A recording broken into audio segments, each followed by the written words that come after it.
ارے میں گسارو سویرے سویرے خرابات کے گرد پھیرے بپھیرے، کبھی اس طرف بھی گزر کر تو دیکھو بڑی رونقیں ہیں فقیروں کے ڈیرے۔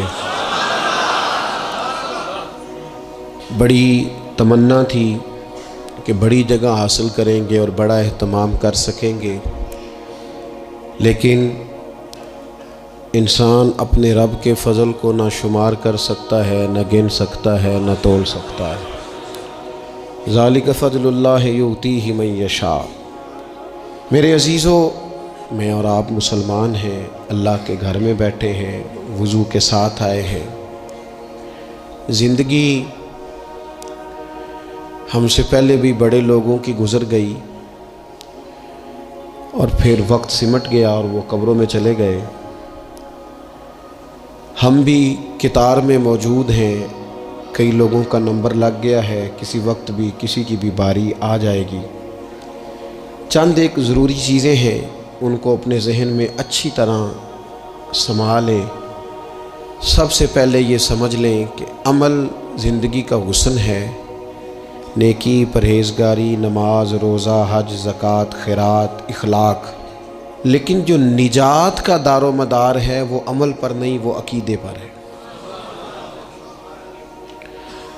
اگر عقیدوں میں خرابی آ جائے، اللہ تعالیٰ کی ذات کے بارے میں، رسول پاک علیہ السلام کے کمالات کے بارے میں، حضور علیہ السلام کی طیب و طاہر آل پاک کے بارے میں، یا حضور کے جمیع صحابہ کے بارے میں کسی کے عقیدے میں کمی آ گئی،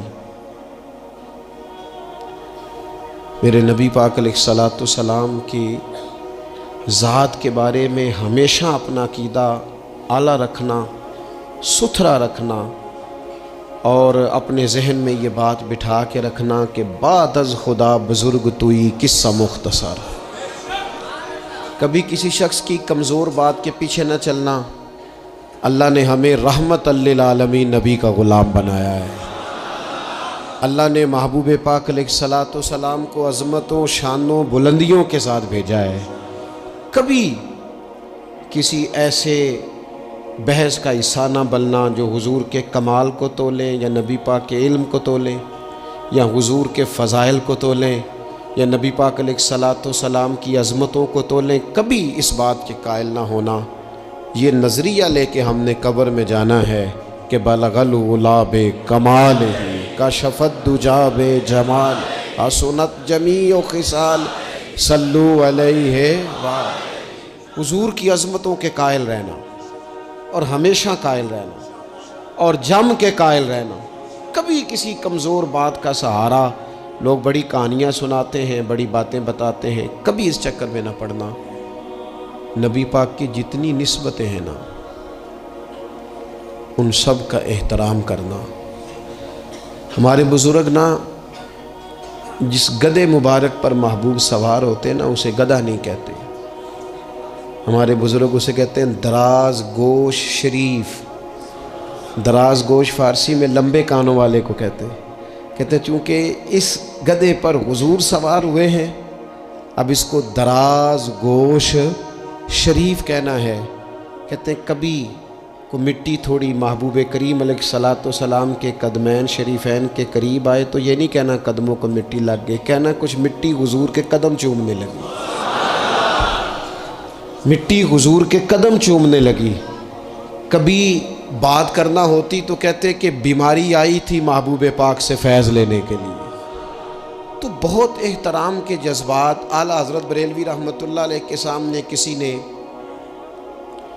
یہ شعر پڑھا تھا کہ شان یوسف جو دبی وہ بھی اسی در پہ دبی، تو فرمایا یہ تو کیا کہہ رہا ہے، حضور تو کسی کو دبانے آئی نہیں، تو کہ شان یوسف جو بڑی وہ بھی اسی در سے بڑی۔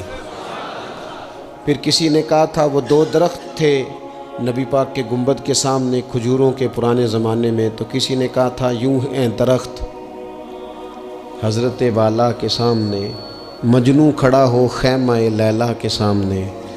تو اعلیٰ حضرت فرمانے لگے تم نے حضور کے خیمے کو تشبیہ ٹھیک نہیں دی، تمہیں کہنا چاہیے تھا یوں ہیں درخت حضرت والا کے سامنے جیسے قدسی کھڑے ہیں عرش معلیٰ کے سامنے۔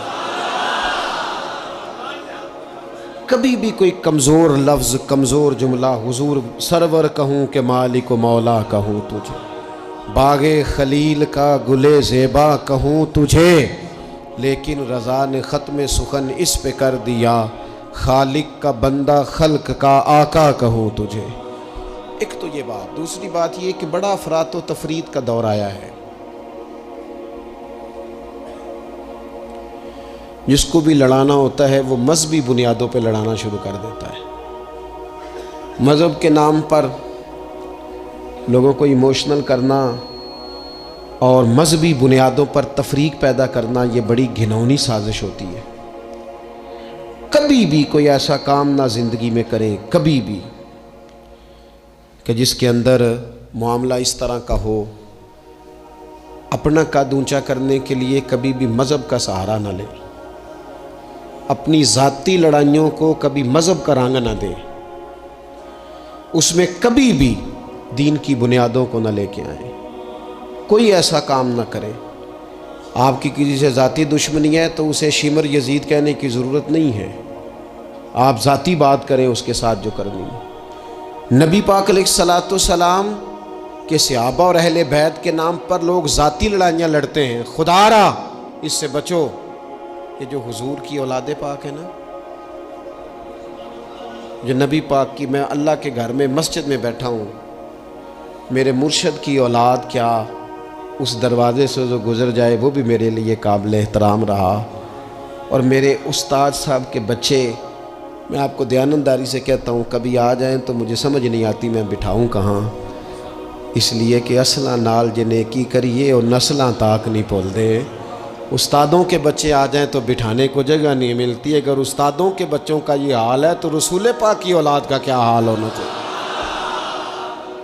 نبی پاک کی اولاد پاک کے بارے میں کبھی بھی اپنی طبیعت میں کوئی کمزور بات نہ رکھنا۔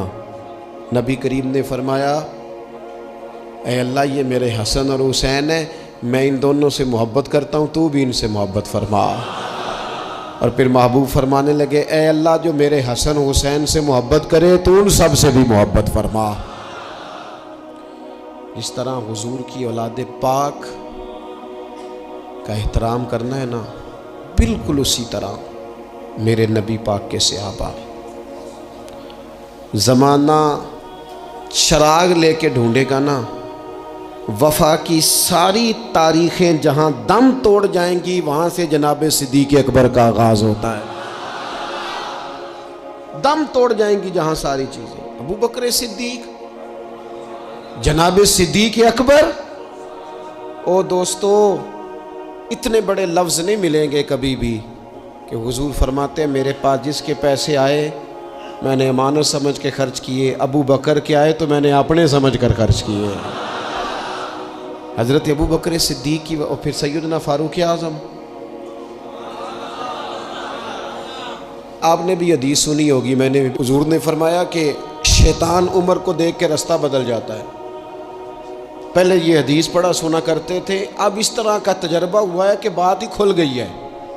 وہ صرف حضرت عمر کو دیکھ کے رستہ نہیں بدلتا، حضرت عمر کا نام بھی لے تو رستہ بدل جاتا ہے۔ یقین کریں ہم نے لوگوں کو رستے بدلتے دیکھا ہے، نام لے لیں حضرت عمر کا، شیطان رستہ بدل گیا۔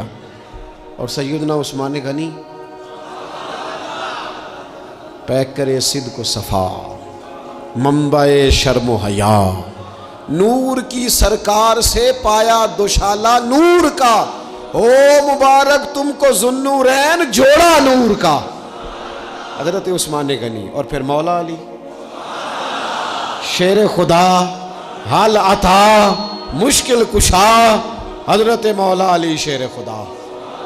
حضور نے بات ہی ختم کر دی۔ علیہ السلام نے فرمایا علی دنیا میں بھی میرا بھائی ہے، آخرت میں بھی میرا بھائی ہے۔ حضور کے جمیع صحابہ، جمیع سن لیں، جمیع صحابہ بشمول کاتب وحی سیدنا امیر معاویہ رضی اللہ تعالیٰ عنہ، جمیع صحابہ، ہر ایک کا ادب، احترام اور روح اور دل سے اپنی طبیعت میں پیدا رکھنا۔ کبھی کسی چکر لوگ آپ کو فلسفہ سنائیں گے، فلسفہ تو لوگ ابا کے خلاف بھی سناتے ہیں، فلسفے کی رنگ میں تو لوگ یہ بھی کہتے ہیں کہ تیرا بھائی